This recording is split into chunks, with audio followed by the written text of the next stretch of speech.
we have to accept that the reception of leaders in Embu was completely different from each and every leader that spoke on that platform. It was completely different. Let me say that a few political leaders spoke. That is the governor of Embu County, the deputy president, Uhuru Kenyatta, and then the president. I want to look at their reception, the way they came to the group, to the function, and of course, the way they were received from their speeches. That is going to form the basis of this analysis here, because the political terrain of Kenya is basically on reception and a perception. But before I do so, kindly, if this is the first time you're watching our videos, kindly make sure that you subscribe, like, and comment, because that is the best support you can always give this channel. Now, despite having so many other leaders like Baba Yao, Waititu, Rigathi Gachagua, members of parliament like Wamshomba, and many other MPs that accompanied Rigathi Gachagua, Uhuru was present, and we also had Kenyatta, and Ruto himself, and now the deputy president. Many leaders attended that function. Despite being many, all of them didn't speak. But Uhuru Kenyatta was given a chance to speak. Let me start from Kithure Kindiki. The problem we've had with Kithure Kindiki so far in this country, it is that he thinks being a professor is so smart on politics. He always tries to give a certain perception where he closes his eyes, trying to show that he's a serious thinker when it comes to the Kenyan politics. He forgets that Kenyan politics is not on the classroom, it is on the field. The way it's not in the classroom, it is on the field where you plan things, where you go to specific people. So Kithure Kindiki has this perception that is respected and loved in the mountain region. So whenever he stands to give a speech, he expects a positive feedback, positive reception. He expects love from the people. So he stood to give a speech, seemingly to have understood what the people of that place were saying, or they wanted from him. So Kithure Kindiki knew that these people here are church members, so I have to be godly. He spoke godly things, forgetting that he's a politician. Towards the end of the speech, after Uhuru Kenyatta had spoken, he tried to show that he understands Uhuru Kenyatta is unwell, he's wishing him well, but tried to remind Uhuru Kenyatta that he's in retirement, so let him be in his retirement peacefully. Kithure Kindiki must change the way he works out on his politics. It's now national, yes, it's huge for him, but he has to know that too much thinking in politics will finish him, and William Ruto as well. So therefore, as we speak today here,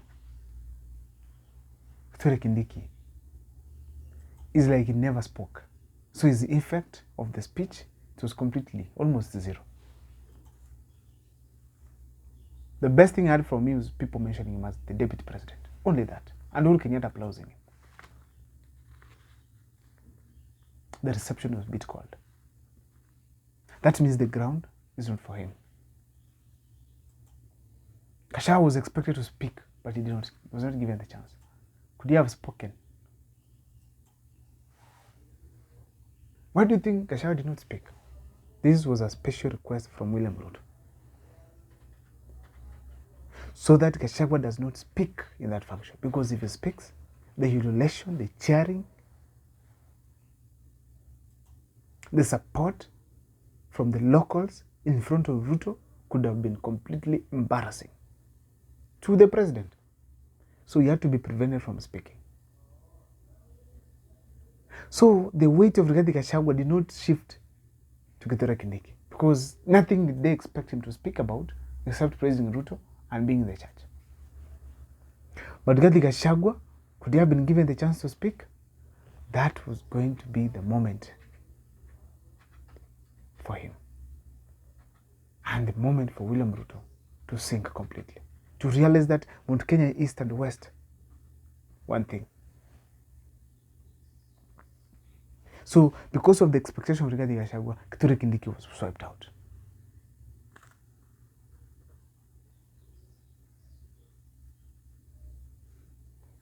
effect, zero. Let me go to William Ruto.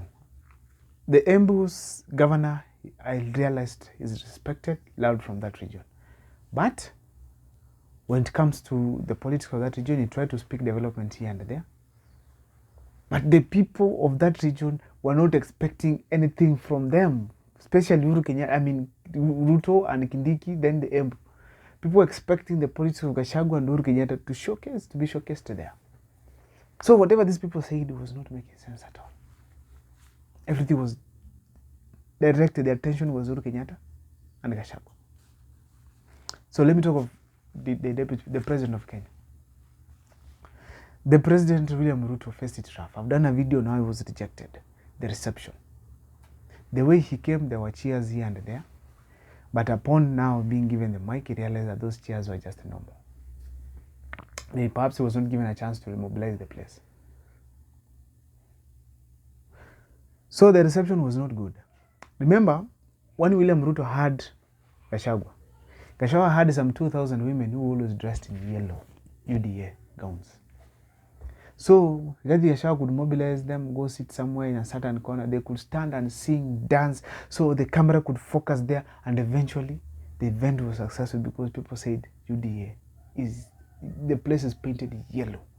So the ground was always well mobilized by Rigathi Gachagua.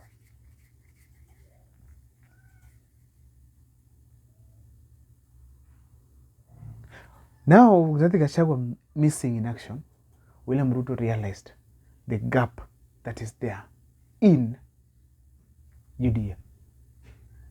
Nobody can fill Rigathi Gachagua's place at all unless Uhuru Kenyatta or Rigathi Gachagua himself. Oh God. Nobody. Kithure Kindiki cannot mobilize to that extent. There's no MP right now who can mobilize to the extent of Rigathi Gachagua. There is no MP at all. The environment within the mountain right now, the ground is saying no to them. So nobody can reach where Rigathi Gachagua was. So William Ruto, basically, the reception was cold and poor because of the ground that was not well prepared for him. Uhuru Kenyatta's reception. Starting from his entrance, coming last to the event, that was smart. He stole the show. Everyone has settled, then the king walks in. Amen. The greeting he gave William Ruto, niaje, oh, not niaje, habari yako, uko salama. Not even Mr. President, how are you? Power is with Uhuru Kenyatta. Ruto is the face of power, but Uhuru Kenyatta has the power because of the people of the mountain. So in a nutshell, the reception that Uhuru Kenyatta, William Ruto, Kindiki received cannot be compared. Okay, it's very clear there's a huge difference because Uhuru Kenyatta outshone all of them. Right from his speeches, people were constantly applauding, while William Ruto was constantly being booed. Kindiki, everyone was quiet, listening, asking, what is this guy saying? So therefore, Uhuru Kenyatta stole the show. For those who do not see the event, please make sure that you watch online. It's there. It's very clear. Uhuru Kenyatta stole the show. My name is Abdul Mukwa. I don't know what is your take from that event, who was well received, whose reception was the best. See you next time for more videos. I'm doing this because of the issue to do with the Kenyan politics. Reception is important. Make sure to subscribe and give a like.